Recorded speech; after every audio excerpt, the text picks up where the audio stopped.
Hello, my fellow apprentice. I'm Ken. Welcome back to the Thrifty Apprentice Studio for another Thrifty review.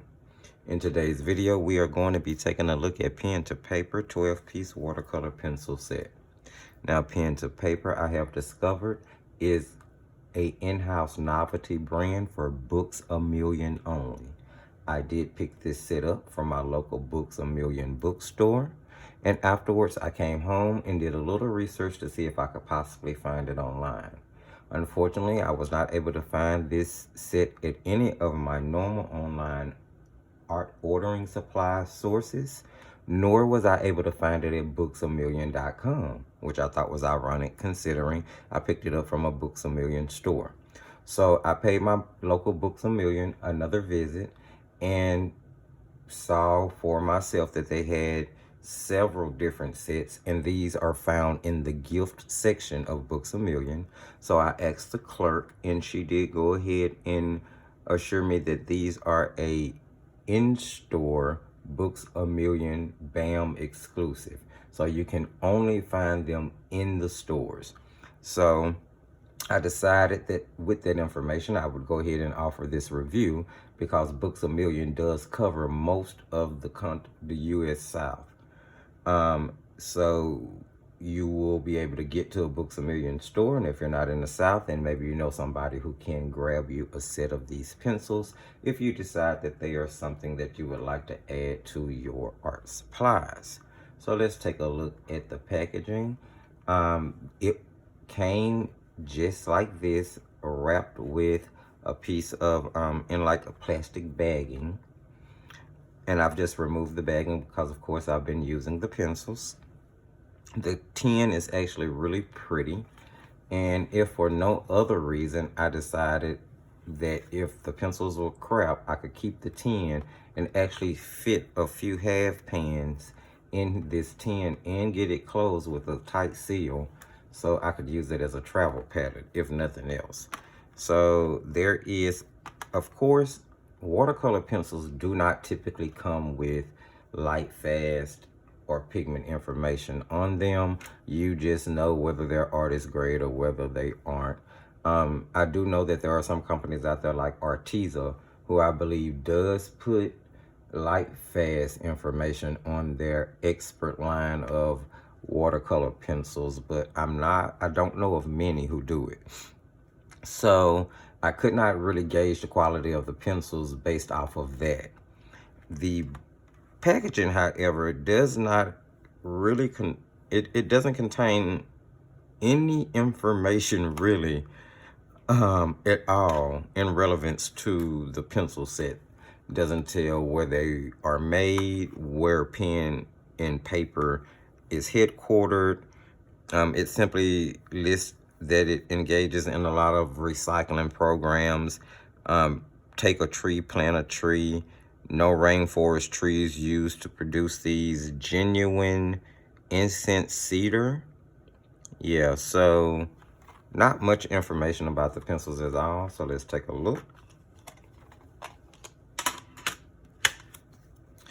And we do have 12 pencils here that range in your normal set of beginner watercolor pencils.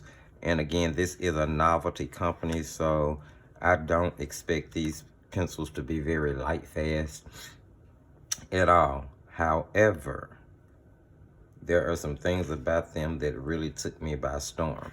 First of all, these pencils were only $9.99 plus tax. So you can pick up this 12-piece set for about 10 bucks.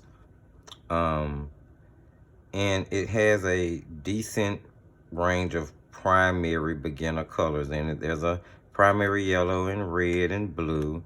Then of course, there's a violet in here and a green, 2 shades. Burnt sienna and burnt umber. Now the pencils themselves contain no information really other than the fact that they're water soluble and the company that produces them.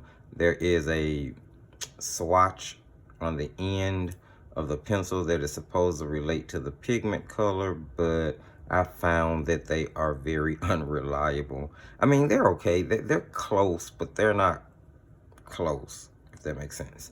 So let's just take a look at some of the things I've done with them. When I first started out with the pencils, there was these two, and of course it was just to get a feel for the pencils to see how they would perform. The lead of them are actually pretty soft. It's not creamy, but it's not really hard and chalky either. See, that's actually rubbing off on my hand. So like the lid of them are really nice, and they are really pigmented. I mean, like I said, that rubbed off on my hand. I think that's absolutely amazing. I kind of guessed at what some of the colors would be. Again, there's not even any color names on the barrel of the pencil, so I kind of guessed at what they may be and started off here. And then I eventually progressed to doing this particular painting, which is on Canson XL mixed media paper. And as you can see, the pigments blend really well, and this was not with a lot of pressure at all. This was with just moderate pressure to get this pigmentation out of the pencil and to lay down on the paper. I thought that was pretty amazing about them. The pigments hold up pretty well in water, disperse pretty well in water, and ironically enough, they do not lose vibrancy. Although I guess watercolor pencils tend to be more opaque anyway. Now, the last tutorial to go up on the channel was of this mermaid, which was a watercolor pencil tutorial. And if you missed it, I will link that in the description below the video, which was done with this 12 set of watercolor pencils. And the thing that I've discovered, because when I originally got these pencils, and this was actually the second set of pencils I received. When I originally got them, I didn't really care for them. So I didn't find myself reaching for them a lot. I would have to force myself to use them. But when I used them in this last tutorial, I discovered a couple of things that have actually made me like the pencils. Number one is that they layer really well. You can really layer these pencils, and the pigment will continue to lay down on top of itself. The colors can get really deep and vibrant and saturated the more you layer. I was able to manipulate the colors by scratching into the paper. And this, you know, the Canson XL 140 pound is actually pretty smooth for a watercolor paper. It doesn't have a lot of tooth to it, yet I was able to get a lot of pigment on the paper. So I thought that was pretty amazing. As I stated earlier, the paints disperse pretty well in water. You can do backgrounds with them by either laying the pencil down on the paper first and then using like a water brush, or you can actually wet the background and then use a brush with the tip of your pencil to disperse the pigment, and that works just fine. So here is a swatch sheet that I did from the pencils, because I believe you should always swatch out every product that you have. And the names are subject to question. These are names that I've guessed that they could possibly be, starting with yellow or lemon yellow, pink, or maybe a rose. And then there's the sienna. That's what I call it. Maybe it's supposed to be orange or a rust color. Then there's red, which I think is probably brilliant red. The light blue and the dark blue, which you could shoot for the light being either lake or maybe cobalt. The dark, maybe an ultramarine, although I don't think it's really deep enough. This set does include a violet, which is a great thing for a beginner set, considering the fact that this is a major art company, that this is a novelty company. Then there's a green that I'm calling either grass or sap, which I labeled light, but then there's also the darker green, which is really light green because it's definitely not Viridian. So I'm not really sure what to call these colors I'm stabbing in the wind at it. Like I said, this is the most basic set of pencils, but it is amazing how pigmented they are and how well they mix. So the brown and the black and the white. So, you know, 12 basic pencils, but 12 basic pencils that exert a lot of pigment onto the paper and give you a lot of pigment to work with. Here I did some color mixing with them, and I was able to achieve 2 additional shades of violet that wasn't the same as the pencil included in the set, an additional shade of green, which none of them really impressed me, but they're usable.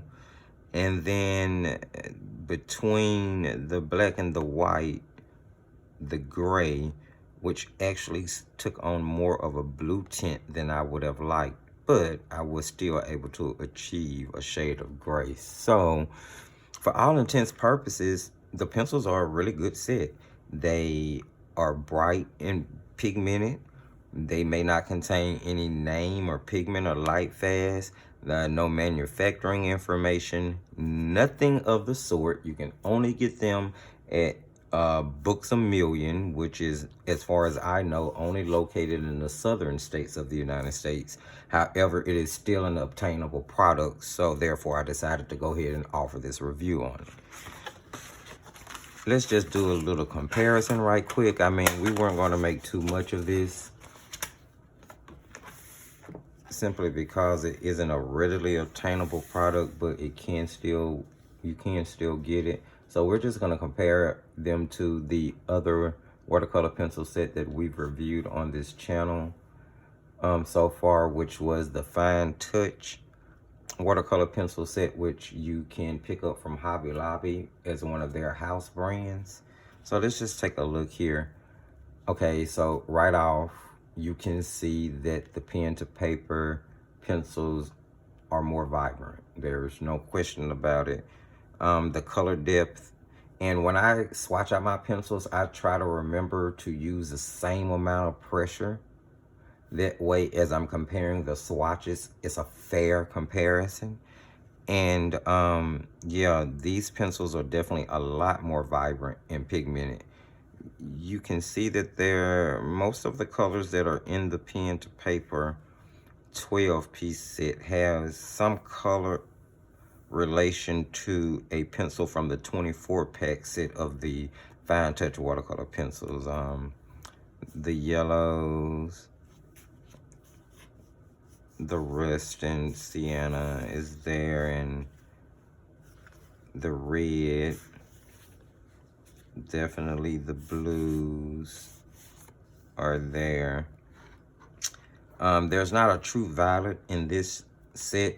And then of course in the Fine Touch set, if you guys remember from the review, I told you one of the things that I don't like about it is that there's not a lot of there's not a lot of darks in it. There's not many earth tones at all.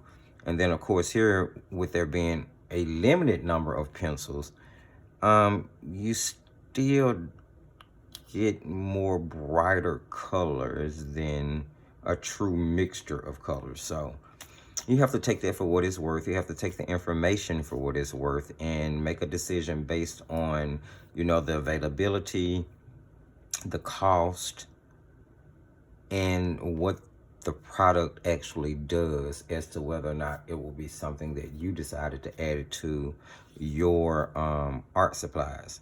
I personally recommend them. If you can get to them, I recommend that you get to them. I mean, they will be great for like scrapbooking or maybe art journaling or just doing stamping or making little cards that you're going to send off. I think they'll be a great product for that because they're going to offer a lot of pigment and they're going to be really bright and pretty. So guys, if you like any of the information that you saw in this video, please don't forget to give it a thumbs up. Go ahead and subscribe to the channel so that you don't miss out on any upcoming reviews. Don't hesitate to use the comment section. I would love to know what you guys think about the product that was reviewed today. Remember that sharing is caring, and jump on over to the Facebook page and like us there so you can keep up with what goes on and off camera. Thank you guys for giving me your attention. I'll see you back here next time for another thrifty review.